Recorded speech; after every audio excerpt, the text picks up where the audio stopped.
For 5 years he had cultivated the perfect image of a loving husband, all while secretly despising his wife's simple, frugal life. He thought she was just a stepping stone, a placeholder, until he could secure his future with a woman of real power. He had a meticulously crafted plan to leave her with virtually nothing on their 5th wedding anniversary. What he never ever suspected was that his wife's nothing was a billion-dollar empire, and she was simply waiting for the perfect moment of betrayal to take back everything he had and everything he ever hoped to be. Charlotte Adler lived a life painted in shades of beige. Not the elegant sandy beige of a cashmere throw, but the dull, forgotten beige of a doctor's office waiting room. Her 2-story home in a respectable yet unremarkable suburban cul-de-sac was tastefully decorated, but held no single item that would catch the eye or spark a conversation. Her car, a sensible 5-year-old sedan, was always clean and impeccably maintained. She clipped coupons, boasted about finding organic chicken on sale, and her greatest weekly thrill seemed to be the arrival of the Sunday newspaper with its plethora of promotional flyers. To her husband, Benjamin Adler, she was the physical embodiment of mediocrity, a safe, predictable, and utterly boring choice.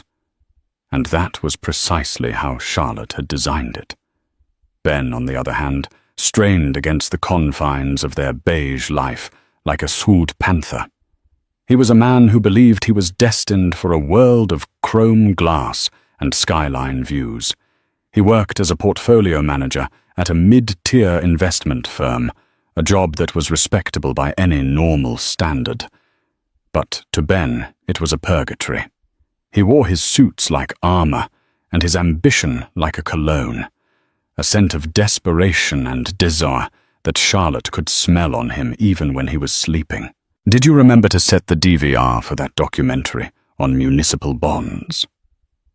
Charlotte asked one Tuesday evening, her voice the epitome of gentle domesticity.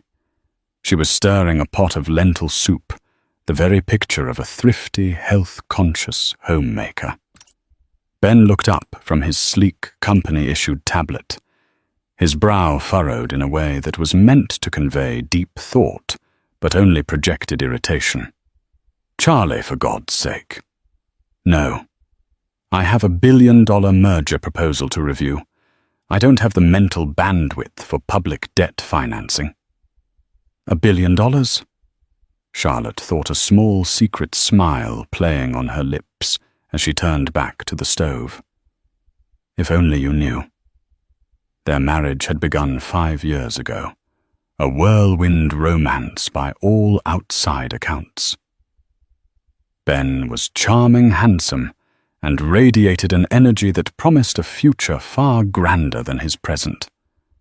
Charlotte, working as a quiet librarian in a small town, had seemed utterly captivated. On their second date, she had confessed with practiced hesitation that she came from a comfortable family.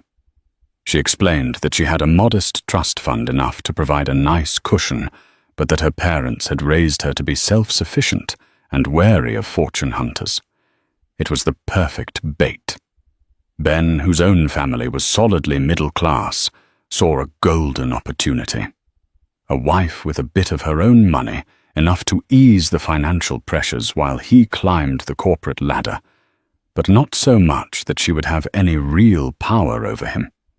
He had readily agreed to sign the prenuptial agreement her lawyer had drawn up. He'd barely even read it, so confident was he in its simplicity. It protected her modest inheritance, and in return he was insulated from any of her family's potential debts. It seemed laughably straightforward, a formality. In reality, the document was a 200-page masterpiece of legal warfare crafted by Marcus Thorne, the sharpest legal mind on the West Coast, and the man who had overseen the Prescott family fortune for 40 years. It was a sleeping dragon, designed to protect not a modest trust fund, but an inheritance so vast It could swallow Ben's entire world whole without so much as a burp. Charlotte was not Charlotte Vance, the small-town librarian. She was Charlotte Prescott, the sole heiress to the Prescott family's industrial and real estate empire, a fortune valued in the tens of billions. She had fled her gilded cage at 25, suffocated by the expectations and the predatory socialites who orbited her family. She craved normalcy. She yearned to be loved for herself, not for the 9 zeros that trailed her name. So she had created Charlotte Vance, a woman who found joy in simple things and waited to see who would love her. Ben was not that man. As their 5th anniversary approached, the date her inheritance would be fully and irrevocably transferred to her control. Ben's restlessness had morphed into a palpable disdain. He was more critical, more distant. He scoffed at her budget spreadsheets and rolled his eyes when she suggested a weekend camping trip instead of a lavish resort. "We need to project an image of success, Charlie," he'd say, his tone laced with condescension. "You can't show up to a firm networking event, smelling of campfire and driving that sensible car." He had started working later. His phone was now perpetually angled away from her, and the scent of an expensive, unfamiliar perfume clung to his suits some nights. Charlotte was no fool. She knew the signs. She had seen them 100 times in her parents' world, the casual betrayals and calculated affairs that were as common as canapés at a gala. She had hoped with a desperate, foolish part of her heart that her beige world would be immune. But as she watched him now, tapping impatiently on his tablet, his face illuminated by the cold blue light, she knew her experiment in normalcy was coming to a dramatic and painful end. He was pulling away because he thought he had finally found his ticket to the life he craved, a life he believed she could never be a part of. "The soup's almost ready," she said softly, her voice betraying none of the cold certainty hardening in her gut. "I'm not hungry," he muttered, not looking up.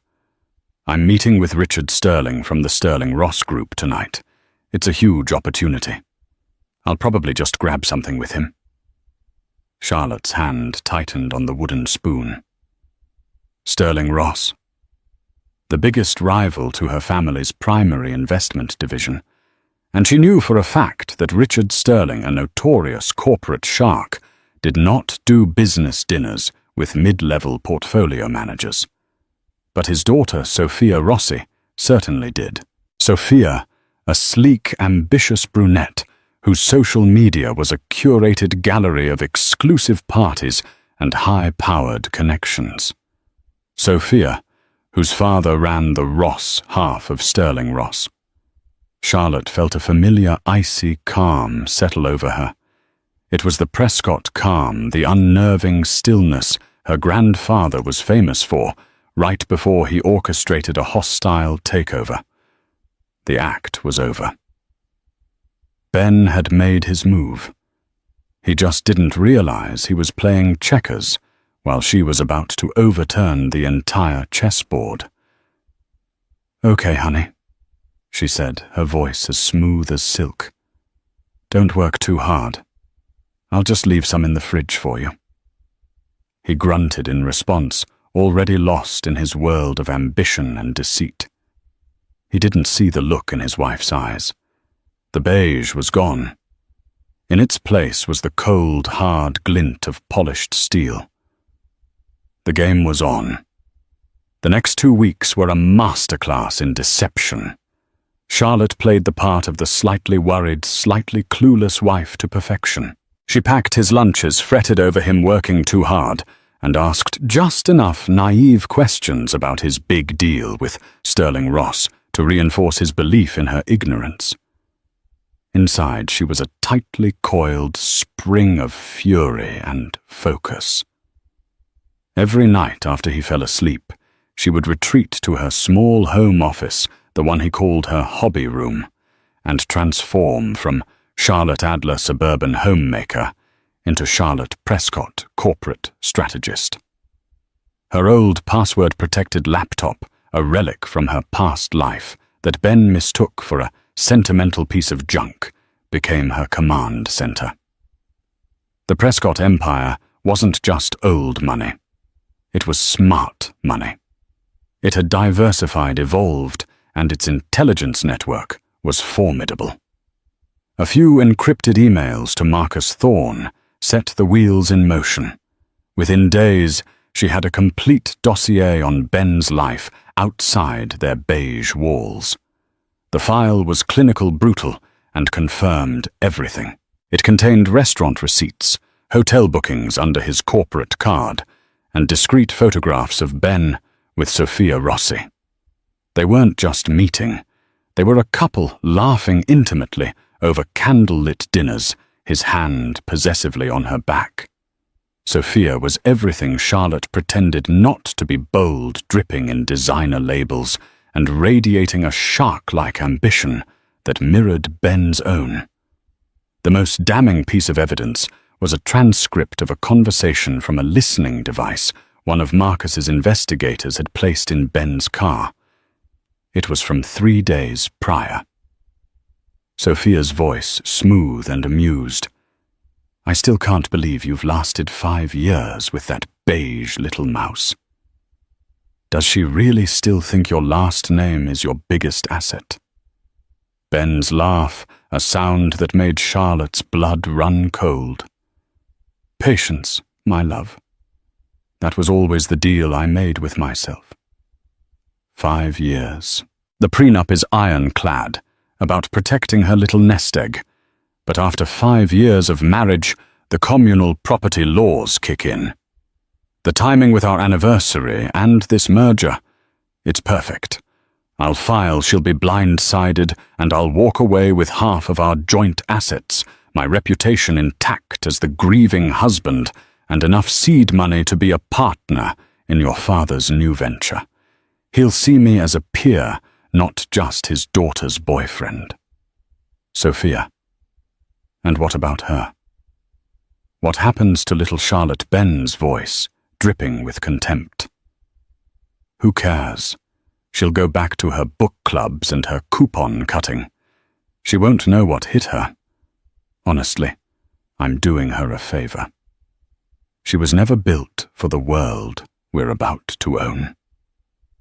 Charlotte read the words over and over, the clinical black text searing itself into her memory. He hadn't just cheated. He had been playing a long, calculated game from the very beginning. He hadn't fallen out of love with her. He had never been in love at all. She was just a means to an end, a 5-year investment he was about to soar to cash out. The pain was sharp and visceral, a physical ache in her chest. The little bit of hope she'd harbored, the hope that some part of their life had been real, evaporated, leaving behind a cold, hard vacuum. And then the vacuum was filled with rage, a pure, undiluted Prescott rage. The final piece of the puzzle, the one that made her gasp, came from Marcus's deep dive into Ben's work computer. Ben had been using his position at his firm to funnel sensitive data about their clients to Richard Sterling, Sophia's father. He wasn't just planning to join Sterling Ross. He was actively sabotaging his current employer to prove his value to his future one. He was committing corporate espionage. It was reckless, arrogant, and criminally stupid.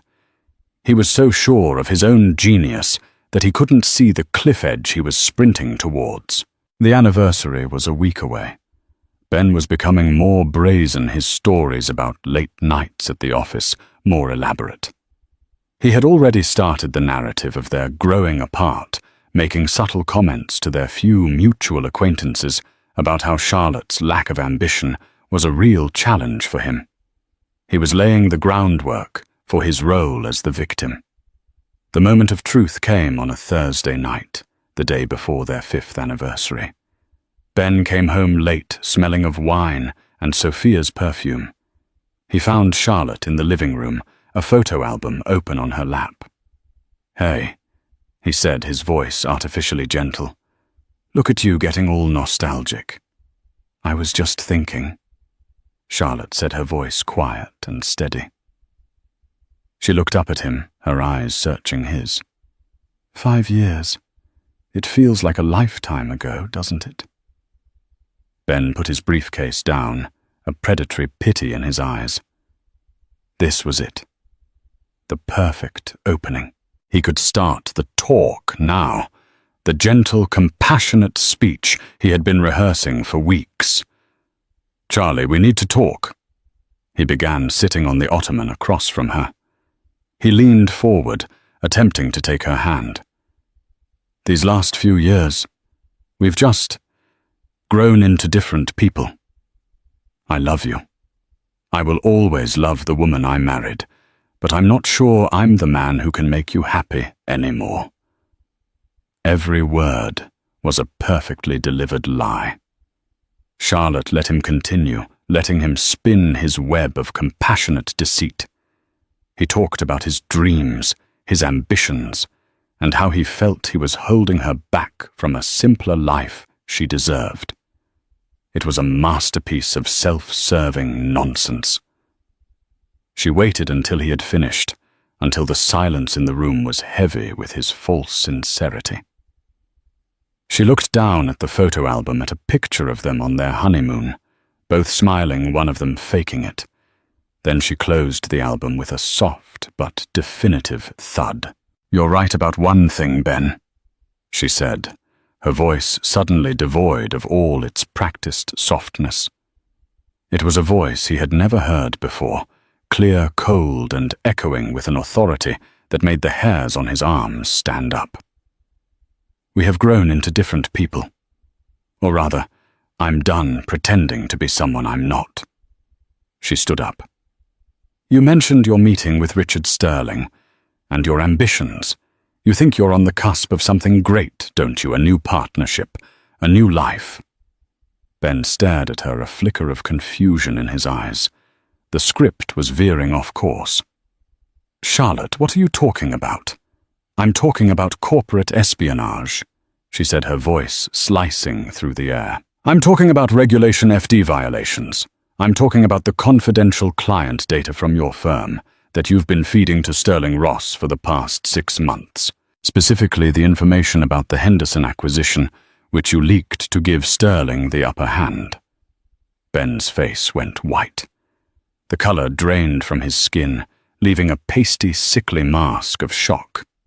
How do you know that?"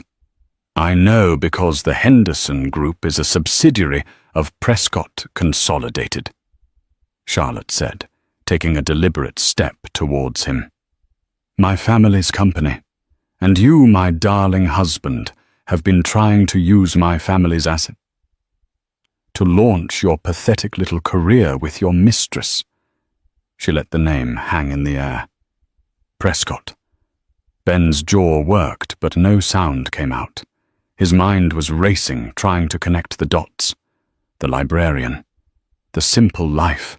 The Prescott name that was whispered with awe on Wall Street. It was impossible. It was a hallucination. "You," he stammered, pointing a trembling finger at her. I'm the woman whose modest inheritance you were so eager to get your hands on," she finished for him, her voice dripping with ice. "The prenup you signed without reading it has a particularly nasty infidelity clause and a criminal activity clause. As of this moment, every joint account is frozen. The locks on this house will be changed in the morning. A team of forensic accountants is already tearing through every financial transaction you've ever made." She walked to the front door and opened it, letting the cool night air spill into the beige room. "You said you were doing me a favor," she said, her eyes boring into his. "So I'm going to do one for you. I'm giving you a 5-minute head start before Marcus Thorne calls the SEC and the district attorney. I'd suggest you use it. The world you're about to own. It's a 6-by-8-foot cell. Now get out of my house." Ben stumbled out into the night, his world shattered into a million unrecognizable pieces. The quiet suburban street, once a symbol of his frustrating mediocrity, now looked like the last outpost of a life that was already gone. He fumbled for his phone, his hands shaking so badly he could barely unlock it. He needed to call Sophia. He needed to call his lawyer. He needed to wake up from this nightmare. But as he stared at the screen, a new email notification popped up. The sender was anonymous, but the subject line was a single word: consequences. He opened it. Attached was a single, high-resolution photograph. It was of him and Sophia taken just hours ago, sitting at a secluded table at the city's most exclusive restaurant. They were clinking champagne glasses, a triumphant toast to their future. But that wasn't the shocking part. The photo was time-stamped, and in the background, sitting at the bar and looking directly at the camera with a faint, knowing smile, was a man Ben recognized from financial news covers Richard Sterling, Sophia's father. Beneath the photo was a short line of text. He knew. He was using you, too. The realization hit Ben like a physical blow. Sterling wasn't bringing him in as a partner. He was using Ben's reckless ambition to gather illegal intel on a competitor. Once the deal was done, Sterling would have cut him loose, leaving him to take the fall. Sophia, her father's daughter, was likely in on it. He wasn't the player. He was the pawn being moved by two different queens on the same board. He had been outmaneuvered from every possible angle. His phone rang, but it wasn't Sophia. The caller ID read Marcus Thorne. Ben let it go to voicemail, his heart hammering against his ribs. He was trapped, utterly and completely trapped. Meanwhile, back inside the house, Charlotte sank onto the sofa, the adrenaline finally beginning to recede, leaving a hollow ache in its wake. The confrontation had been clinical precise, but it hadn't erased 5 years of shared memories, however false they may have been. The grief was real, not for the man Ben was, but for the man she had desperately wanted him to be. She picked up her own phone and dialed a number she knew by heart. "It's done, Marcus," she said, her voice trembling slightly for the first time that night. I saw came the calm, reassuring voice of Marcus Thorne. "The trackers on his car and phone are active. He's currently hyperventilating in his sedan at the end of the street. Phase 1 is complete." "How are you, Charlotte?" "I'm tired," she admitted. "I'm tired of being Charlotte Adler." "Then it's time for Charlotte Prescott to come home," Marcus said gently. "The jet is fueled. It will be at the private airfield in 2 hours. Your bags are already packed." Charlotte looked around the beige living room. It was a stage set, and the play was over. Each item, the sensible lamp, the generic art, the comfortable but uninspired sofa, was a prop in a life she had constructed as a shield. But the shield had been pierced, and now it was time to pick up the sword. "I'll be there, Marcus. And thank you." "It's my honor," he replied. "Your grandfather would be immensely proud of how you've handled this. He always said you had more steel in you than the rest of the family combined." Hanging up, Charlotte walked through the house one last time. She touched nothing. These were the belongings of a woman who didn't exist anymore. She went upstairs to the master bedroom and opened a closet that Ben had always ignored, one filled with what he thought were her out-of-season clothes. Behind a false panel at the back was her real wardrobe. She pulled out a pair of tailored wool trousers, a silk blouse, and a timeless cashmere coat. The clothes felt like a second skin. In the adjoining bathroom, She wiped away the minimal, natural-looking makeup of Charlotte Adler and applied the subtle, confident look of Charlotte Prescott. When she looked in the mirror, the transformation was startling. The soft, unassuming librarian was gone. In her place was a woman with eyes that held the weight of a dynasty and a jaw set with unshakable resolve. An hour later, a sleek black car with tinted windows pulled silently into the driveway. A security detail, men she had known since she was a child, escorted her from the house without a word. As the car pulled away, she didn't look back. There was nothing there for her. The flight to the West Coast was smooth and silent. As the sprawling lights of her home city appeared below, she felt not a sense of dread, but of homecoming. The jet landed at a private Prescott family hangar, and as she descended the steps, Marcus Thorne was there to greet her, his expression a mixture of concern and pride. "Welcome home, Miss Prescott," he said, a formal title he only used when business was serious. "It's good to be back, Marcus," she said, the city air feeling different, crisper on her skin. They drove directly to Prescott Manor, the sprawling cliffside estate she had run away from a decade ago. It was just as she remembered it, imposing, magnificent, and silent as a tomb. But tonight, it didn't feel like a prison. It felt like a fortress. Instated in the grand wood-paneled study, dominated by a portrait of her stern-faced grandfather, Marcus, laid out the next phase. "Ben has gone to ground," he reported, handing her a tablet.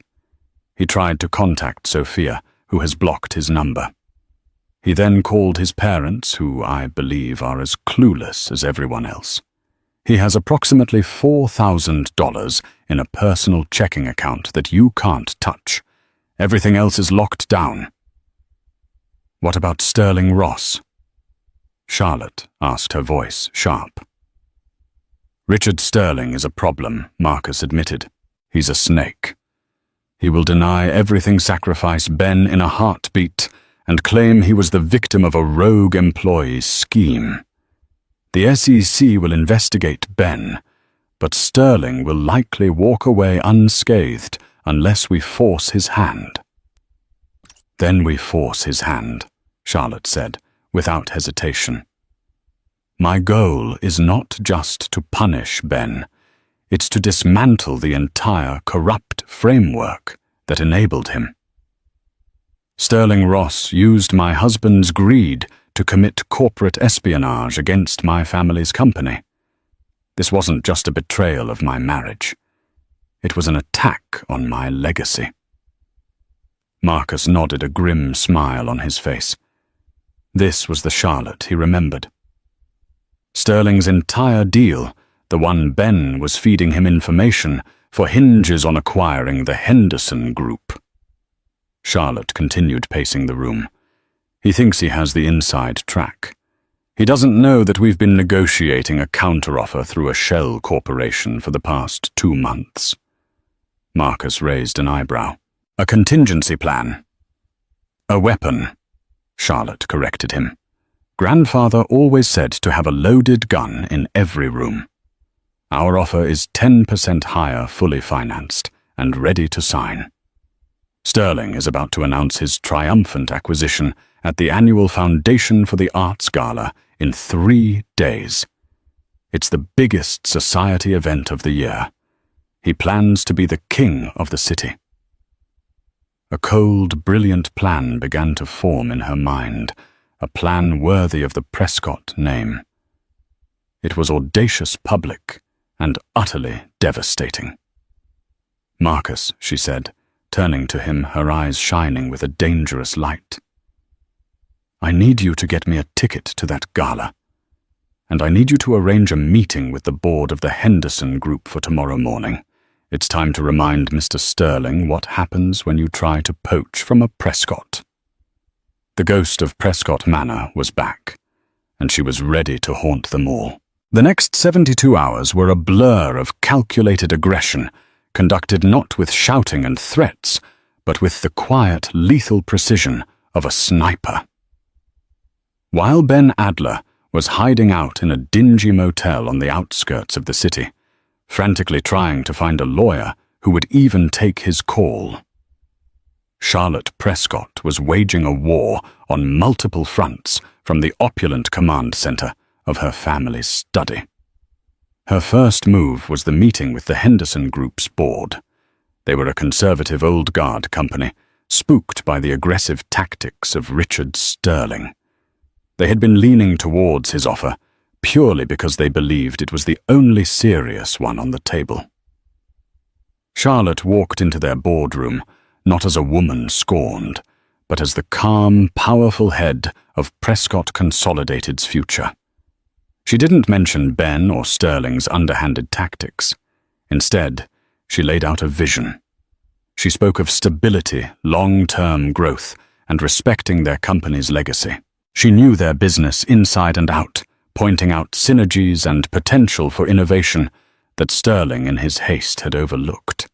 Then she presented the offer from her shell corporation, North Star Holdings.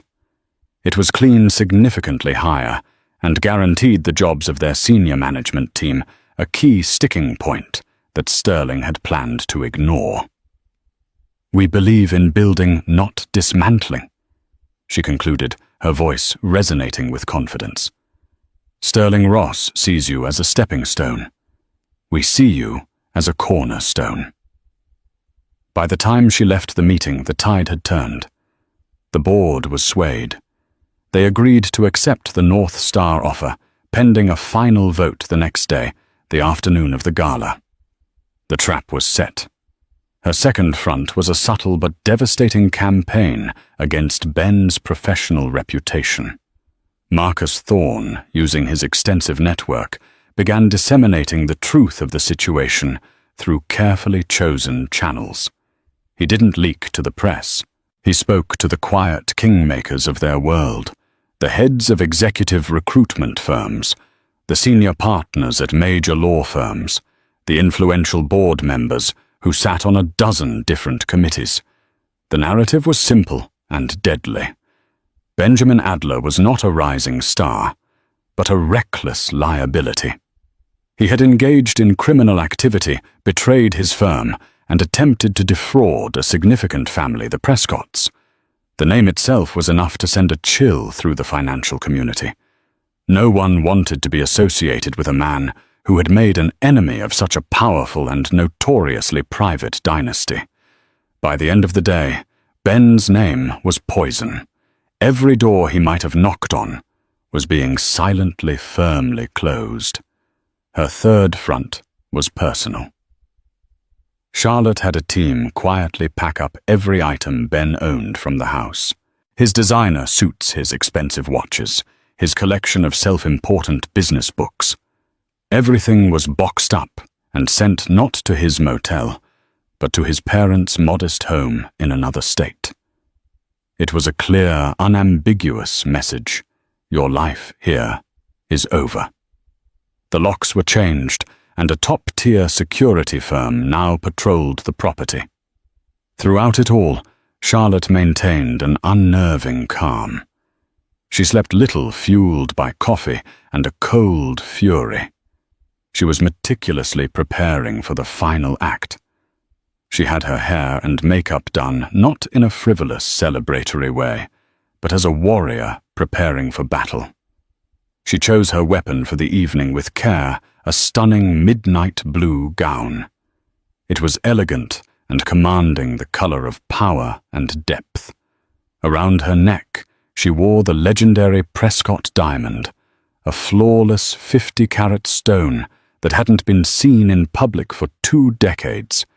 It was not just a piece of jewelry. It was a statement. It was the crown of an empress. Ben, meanwhile, was unraveling. His frantic calls to Sophia went unanswered.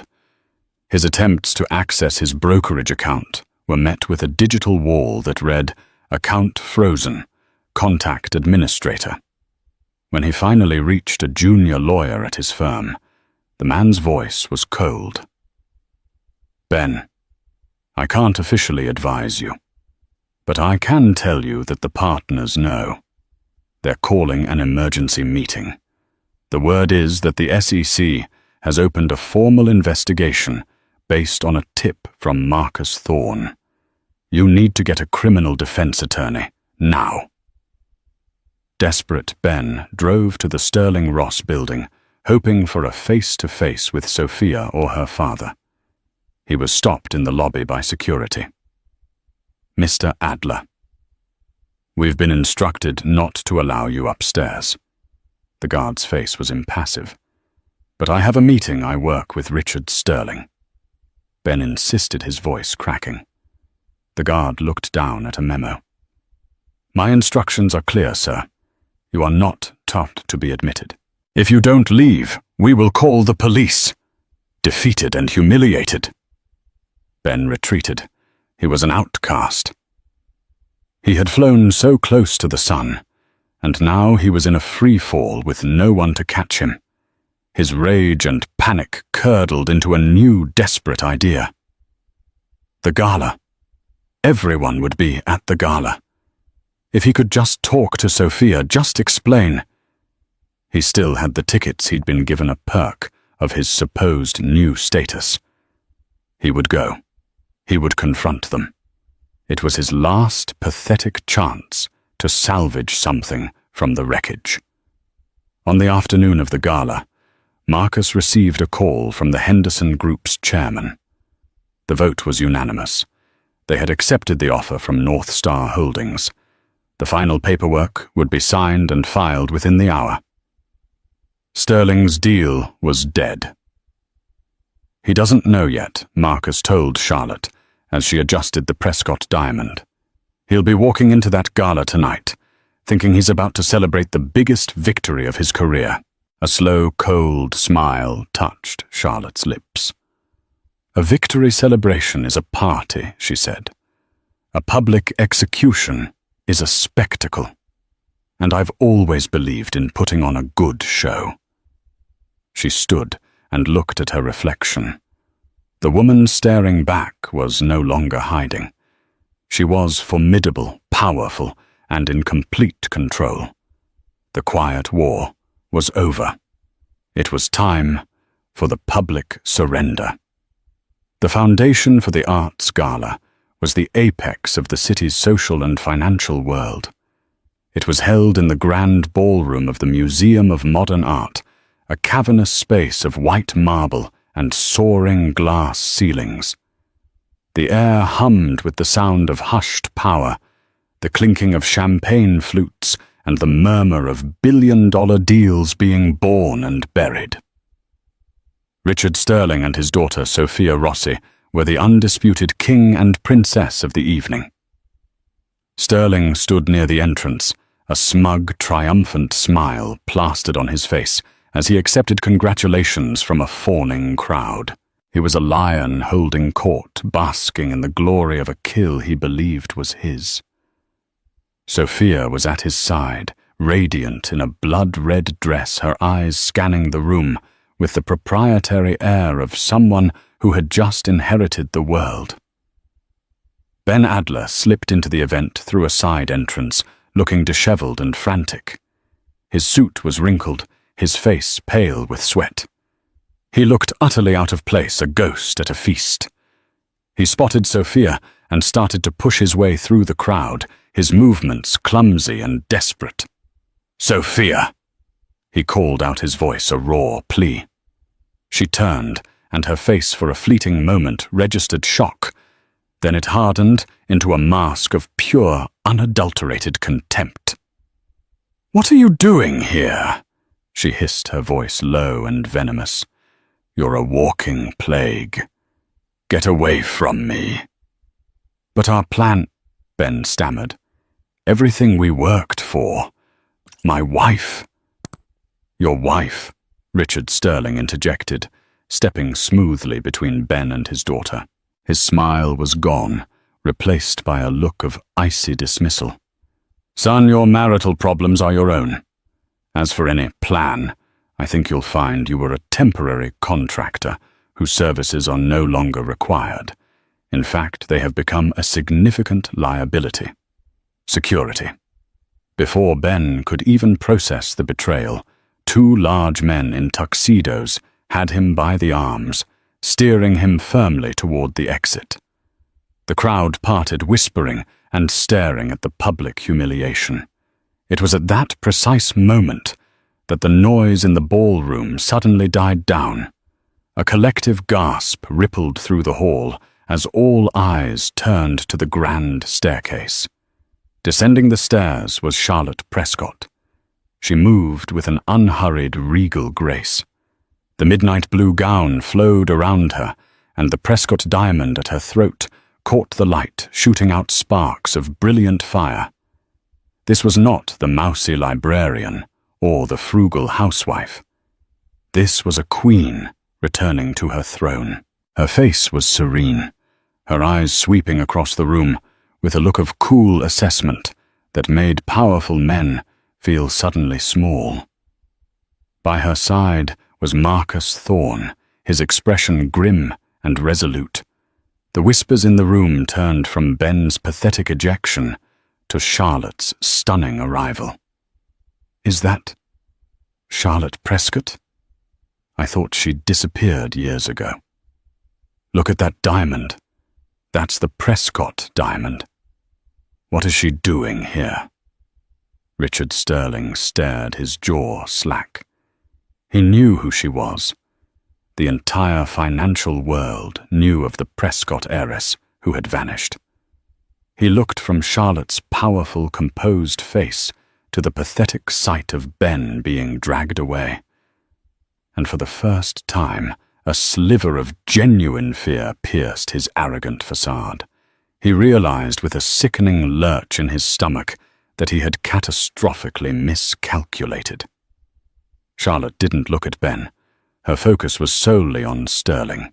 She and Marcus descended the final steps and began walking directly toward him, the crowd parting before them like the Red Sea. "Richard," Charlotte said, her voice calm but carrying across the suddenly silent ballroom. "Congratulations. I hear you're in a celebratory mood tonight." Sterling forced a tight, unnatural smile. "Charlotte, what a surprise. It's been a long time. To what do we owe the honor?" "I just came to deliver some news," she said, stopping directly in front of him. She was close enough that only he and the surrounding few could hear her next words clearly. "As of 3 o'clock this afternoon, the Henderson Group's board voted unanimously to accept a superior offer. Your deal is dead." Sterling's face went ashen. "What? That's impossible. We had an agreement." "You had an assumption," Marcus Thorne corrected him, his voice like gravel. "Based on illegally obtained information from a compromised source." "And that superior offer," Charlotte continued, her voice still a smooth, lethal whisper, "it came from North Star Holdings, a company I own. You were bidding against me, Richard, and you lost. You tried to use my family's stolen information to acquire a company, and in the end, you handed it directly to me on a silver platter." She let that sink in. The public humiliation was just the beginning. The financial devastation was the real blow. He had been played utterly and completely. Then she raised her voice slightly so that more of the avidly listening crowd could hear. "I also wanted to thank you personally, Richard, your star recruit over there." She gestured dismissively toward the door where Ben had disappeared, was so eager to impress you that he documented his every move, every illegal transfer of data, every meeting. My lawyers found it all terribly illuminating. I believe the term is evidence. The SEC is already in possession of it, but I'm sure they'll be in touch with you directly very soon." Richard Sterling stood frozen, his face a mottled mask of fury and shock. He was ruined. Not just financially, but his reputation was irrevocably shattered in front of the very people he sought to dominate. He had been publicly declawed by a woman he had never even considered a player on the board. Charlotte looked at Sophia, whose face was a picture of disbelief and horror. "And you," Charlotte said, her voice losing its icy calm for a flicker of genuine pity. "You hitched your wagon to a fool. Learn this lesson: never trust a man who betrays one woman for another. His loyalty is not to a person, but to an opportunity. And you just became a very bad one." With that, she turned her back on them. She didn't need to see the aftermath. She had taken back everything. Not just her assets, but her name, her power, and her narrative. She and Marcus walked through the stunned ballroom, the whispers following them like a wave. She had not come to the gala to socialize or to celebrate. She had come to deliver a message. The Prescott dynasty was not to be trifled with. As she reached the grand entrance, she paused and looked out over the assembly of wealth and power. She had run from this world, once fearing it would consume her. Now she saw it for what it was, a game. And she knew with absolute certainty that she was born to win. The morning after the gala, the city awoke to a story far more scintillating than the usual society pages could offer. The tale of Charlotte Prescott's return was not just gossip, it was a financial earthquake. News outlets from the most respected financial journals to the most salacious online blogs scrambled to piece together the narrative. Photos of Charlotte, regal and commanding in her midnight blue gown, and the fiery Prescott diamond were juxtaposed with grainy images of a distraught Ben Adler being forcibly removed by security. The message was clear: a coup had taken place in plain sight on the city's most public stage. The first and most immediate casualty was Richard Sterling. He arrived at the Sterling Ross Tower to find not a team ready to do damage control, but a delegation from the board of directors waiting for him in his own office. The air was thick with panic and recrimination.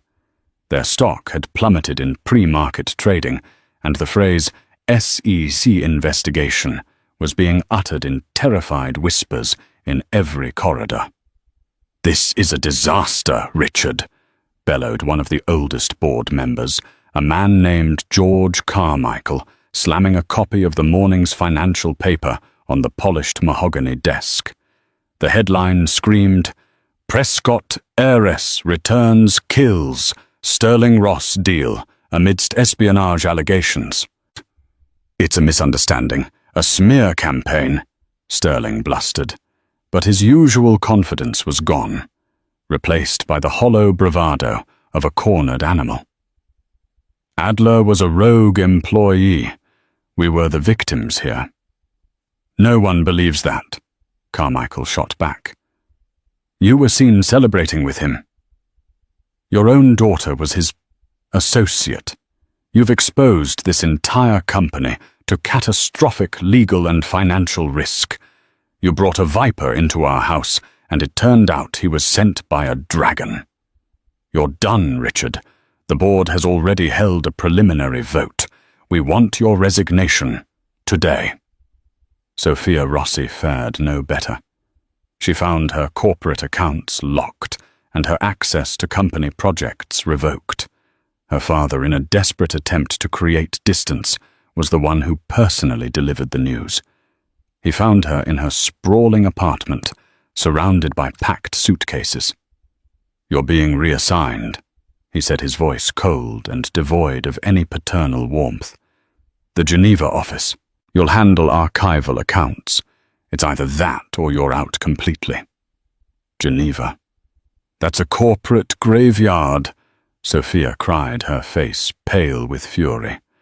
"I helped you with this. I managed Ben. This was supposed to be my triumph, too." "Your triumph?" Richard scoffed, the cruelty of a desperate man flashing in his eyes. "You picked the wrong horse, Sophia. You backed a fool and made an enemy of a Prescott. You showed everyone your ambition, but none of the requisite intelligence. Pack your bags. You're lucky you're getting a soft landing. I'm facing a potential indictment." For Ben Adler, there was no landing at all, only a bottomless free fall. His name became a byword for professional suicide. After being rejected by a dozen high-priced law firms, none of whom would touch a case against the Prescotts, he was forced to accept a court-appointed public defender, an overworked young woman who looked at his case file with a mixture of pity and disbelief. The evidence against him was a mountain. Meticulously compiled by Marcus Thorne's team, it included emails, server logs, bank transfers, and sworn affidavits. It was an open and shut case. His final humiliation came in the form of a single, sterile manila envelope delivered to his motel room.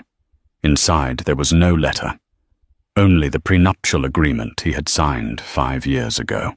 A single clause was highlighted in yellow marker, Clause 17B. In the event of gross misconduct, including but not limited to criminal activity or marital infidelity resulting in public scandal, all claims to marital assets, shared or otherwise, are irrevocably forfeited. He finally understood. The document wasn't a shield for her modest savings. It was a guillotine, and his own actions had triggered its fall. Faced with the prospect of a drawn-out public trial and decades in prison, he accepted the plea deal 7 years in a federal facility. He had chased a billion-dollar dream and had woken up in a 6 by 8 foot nightmare, while their worlds crumbled. Charlotte's was being built anew. She did not, as the press speculated, embark on a revenge tour. Her work was far more subtle and constructive. She assumed the interim CEO role at Prescott Consolidated, walking into the boardroom, not with arrogance, but with a quiet, steely competence that immediately silenced any doubters. She knew the company's portfolio better than they did, a result of her years of secret study. Instead of gloating, she focused on turning her victory into a new legacy. Her first major act was the creation of the Prescott Urban Development Initiative. She used the assets acquired from the Henderson Group deal as its foundation. "For too long," she announced to the board, "this company has focused on building monuments to wealth. Luxury towers, exclusive resorts, structures that serve the few. But I spent 5 years living an ordinary life. I saw the struggles and the aspirations of people who aren't on our balance sheets. The future is not in building higher walls, but in building stronger communities." She poured hundreds of millions into buying distressed urban properties, many from the fallout of Sterling Ross's collapse. But where they had planned sterile glass condos, Charlotte commissioned plans for something radical: integrated living spaces. These were communities with affordable housing, beautiful public parks, subsidized daycare centers, and small business incubators designed to give local entrepreneurs a start. It was a revolutionary concept, blending shrewd capitalism with profound social responsibility. She was using the tools of an empire to dismantle the very exclusivity it was built upon. Months later, Marcus Thorne found her not in her grandfather's imposing office, but on a muddy construction site, wearing a hard hat and jeans, animatedly discussing blueprints with a young female architect. The project was the first of her new communities, and she was involved in every detail. "I received the final dissolution decree this morning," Marcus said, handing her a folder. "It's officially over. Adler is a non-entity." Charlotte took the folder, but didn't open it. She looked out at the steel skeletons of buildings rising against the sky. "It feels like it was over a lifetime ago," she said. "He was just a catalyst." "A catalyst for this?" Marcus asked, gesturing to the bustling worksite. "Your grandfather would have admired the ruthlessness of the takeover, but I'm not sure he would have understood this part." Grandfather built an empire to protect himself from the world. Charlotte said thoughtfully, a cool breeze whipping a strand of hair across her face. I ran away from that empire because I was afraid it would consume me. I built a small, simple life to hide in. Both were forms of defense. Both were prisons in their own way. She turned to him, her eyes clear and resolute. Ben's betrayal was ugly and painful, but it taught me something essential. It forced me to stop hiding. I realized that power isn't something to run from or hoard. It's a tool. You can use it to build walls, or you can use it to build bridges. He thought taking my money would give him power, but he was wrong. Real power is having the freedom and the vision to build a world you actually want to live in. She was no longer Charlotte Vance, the fearful runaway, or Charlotte Adler, the betrayed wife. She was Charlotte Prescott, standing in the heart of her new vision, not on the ashes of her revenge, but on the foundations of her reclaimed future. She had taken back everything, not just from the man who wronged her, but from the fears that had held her captive for a decade. And in doing so, she was building an empire greater and more meaningful than any fortune she had inherited. Charlotte's story is a powerful reminder that true strength isn't about the money you have, but the integrity you keep. It's a testament to the fact that the most dangerous opponent is the one you underestimate, and that a woman's quiet patience can be the calm before the most devastating storm. She played a part to find a genuine life, but when that life was revealed as a lie, she refused to be a victim. Instead, she became the victor, reclaiming her power, not with reckless emotion, but with cold, brilliant precision. I hope you enjoyed this thrilling journey. On a scale of 1 to 10, how would you rate this story? Let me know in the comments below. Your feedback inspires more epic tales.